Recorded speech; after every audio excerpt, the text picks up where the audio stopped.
Okay, so as we said, I'm going to cover off the value of improving Class 1 in apple orchards. One of the key parts we're going to cover off is, why is it important to improve the Class 1 recovery. It's about increasing volume, and it's generally about just getting the increased income dollars coming through. Increasing Class 1 percentage reduces the volume of low-value waste, and that's a key part of what you've got. And when you're looking at the Australian industry, that waste is one of the problems in the oversupply that we've talked about earlier on, and it's the byproduct of the pack house, some of which is being put through the juice, but some of it's making into the market as well.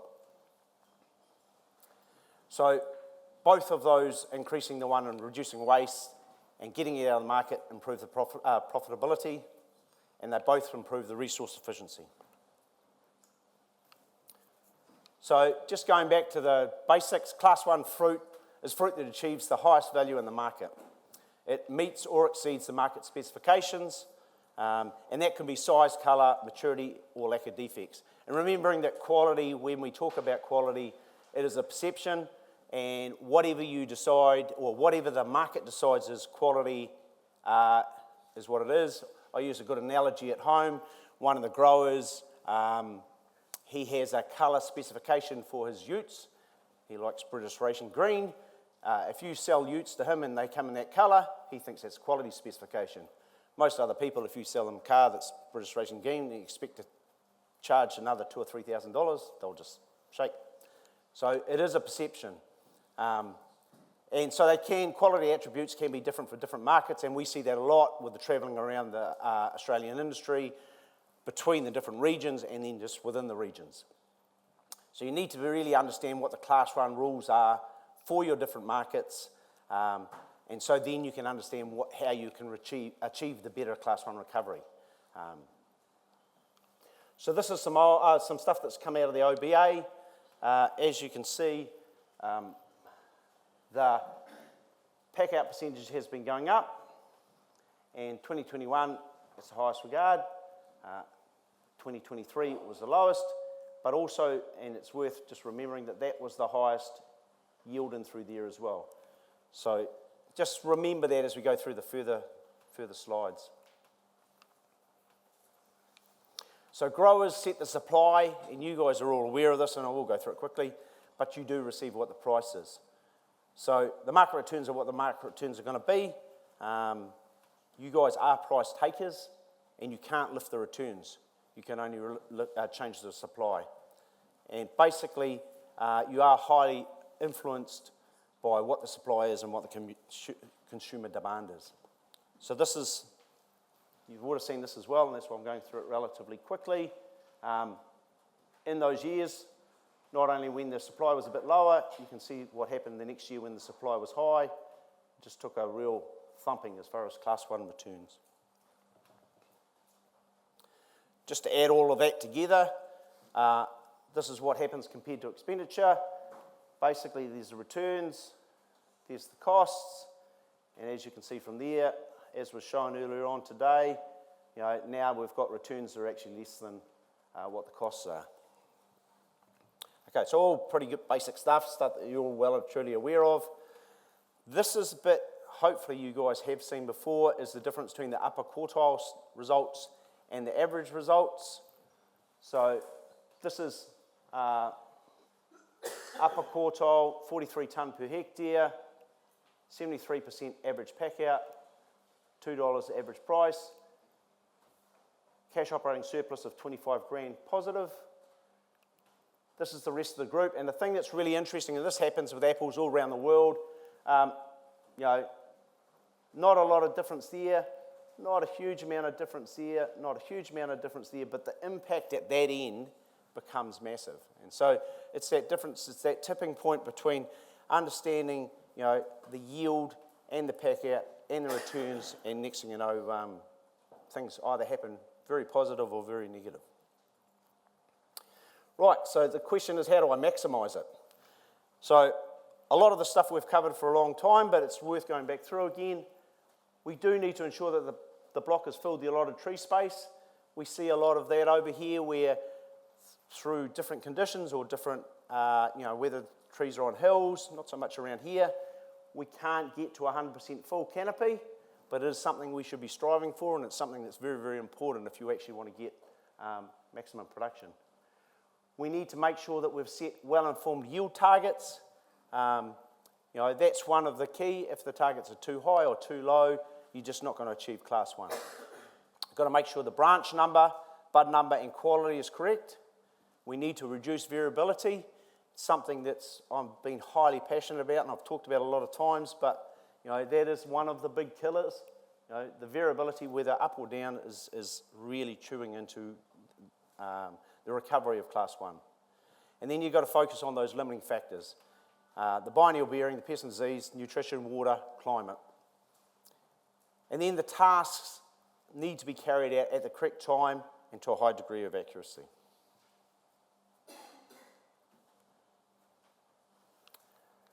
So this is stuff that we've pulled out of OrchardNet just on Pink Lady from 2024.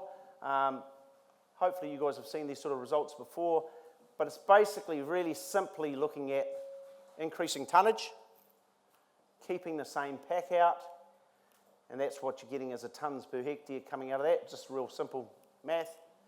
I've put 186 grams in there as a fruit weight. It doesn't actually matter. You can do this at different fruit weights. It still ends up with the same result, roughly. And then it's showing the difference in profitability. And, again, you might think this is about teaching you to suck eggs, but you can see tonnage does have a huge influence on profit per hectare.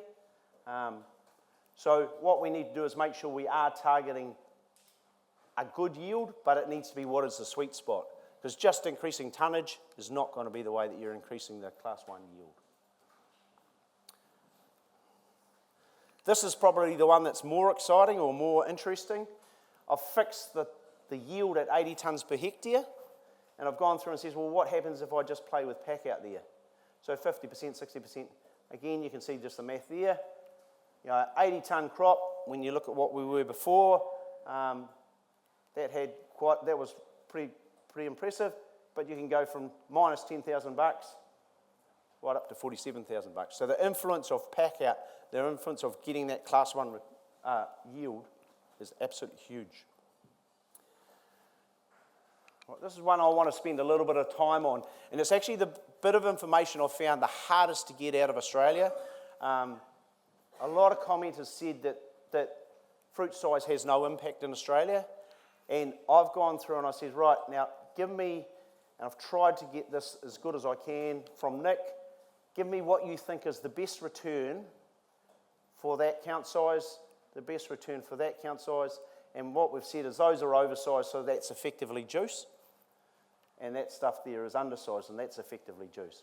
And you can see once you get up into these mid-size, they are relatively flat, which is what everyone's saying. But you've got to remember that when you're thinking about a fruit size curve, it's a bell shape. So no matter where you put it, if you see that that's the average, I will have a percentage of these and these and these. And if that's the average, I'll have a percentage of those too. So, you can't bang it on one size, or it's very, very hard. Some people will get 3 or 4 sizes, but really, really important for you guys to know what your target is as far as fruit size, by variety.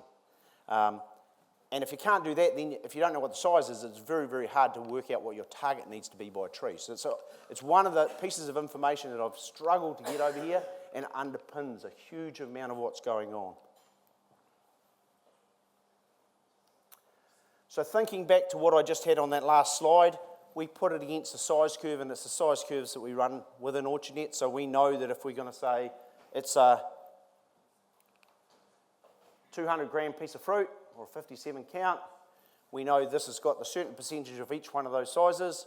The same thing here, if we're going to say it's an 186 gram, which what we would call a 100 count, you guys are 65, we've put that curve, and I spat those numbers out.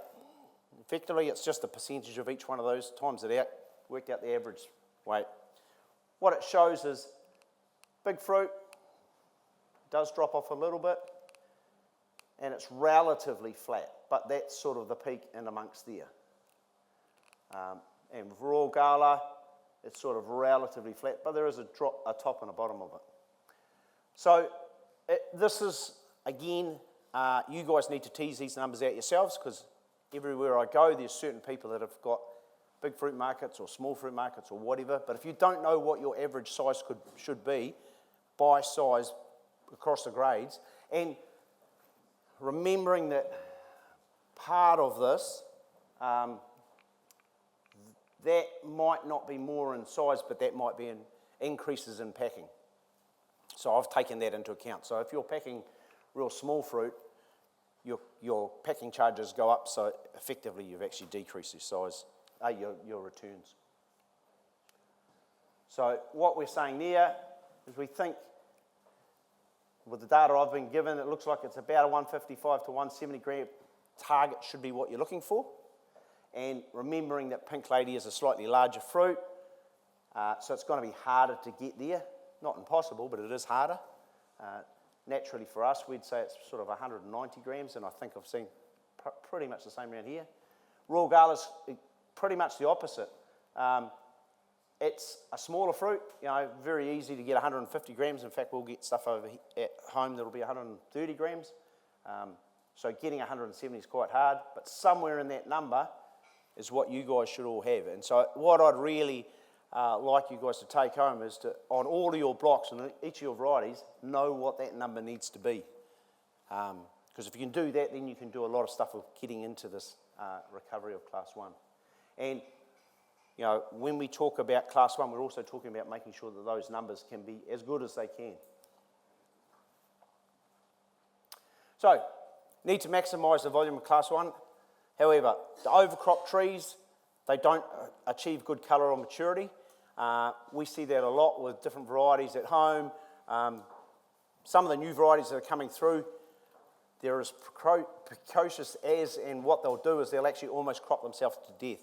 So you'll go through, you'll get them growing, they won't colour, they won't colour, they won't colour. You'll get them right at the end of the starch pattern, they'll colour up, you'll think you can harvest them, but the eating quality is just not good enough. And so, in the past, there's some varieties that they just never coloured up. Well, some of the newer ones actually do, but the quality has just fallen off by that point. You guys have challenges with heat in the middle of summer. Risk of biennial bearing is at least as high as ours, if not higher. And that overcropping, targeting the small fruit, does make that worse. And remember, overcrop trees are more expensive, and they tend to carry a lot more waste. And remembering, as I said before, that waste is the fruit we're trying to get out of the market, because that's the stuff that's not giving you any advantage.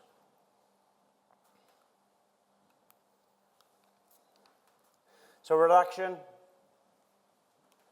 So basically, this is another area. The low-value varieties, we see at a reasonable amount. The blocks that you've got on the ground that just don't meet it, they don't meet cost of production, you really need to be looking at those and making sure that they're just not there anymore. It's really eating into the overall, and very important that you can try and get rid of them as quickly as you can within your business unit. And removing that stuff out of the population at harvest is just about impossible. It's quite hard to thin that stuff out, so you're better off to do that early on. So making sure you've got those targets correct, making sure you're doing the grooming before you get into the heat of the battle of harvest. It's real easy to say that people are going to groom them out, and people can, but it's much easier to just not have them on the tree in the first place. So as I said before, the availability of low-value fruit is having a negative impact on the overall supply. Unless you can find somewhere else, somewhere that's not within your market, you need to try and get rid of it. Basically covering off the same thing. So increasing the Class 1 recovery improves the resources, and it doesn't really matter what it is, whether it's your land, whether it's the labour units you have available to you, whether it's the water you have available to you, whether it's nutrition, whether it's debt, all of that stuff, if you can get that number high, you're actually dropping that, and that's why it drives profitability so much.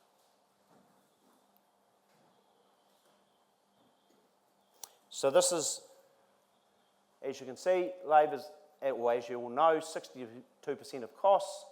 and that costs are just going up, going through the roof. Everything else is staying relatively flat. But any efficiency you can have at harvest is having a positive impact on profitability. So the higher percentage of Class 1 fruit at harvest basically means you've got less decisions for your pickers to make, and you've got reduced bin requirements. So from a bin point of view, you're talking about the post-harvest efficiencies, you're talking about reduced transport costs, you're reducing packing capacity and need, you're reducing cool store capacity and need, and you're reducing the packing and cool store price per Class 1 carton. So as you can see, all of that stuff's it's all on the increase, so the more that you can get that number in there, the more you can bring that number high, the better off everyone's going to be.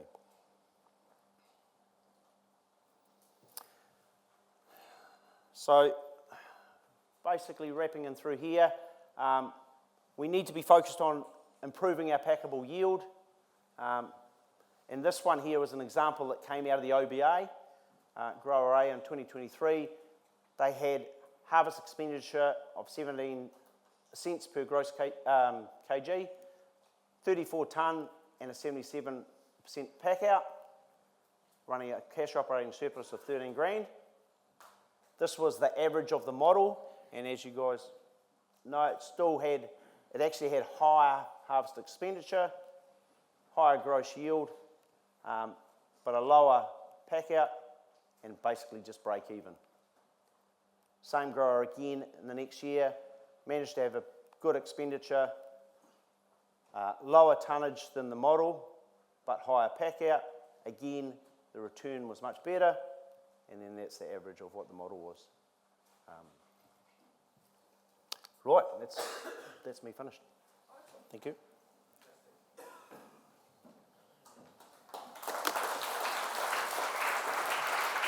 Thanks, Jonathan.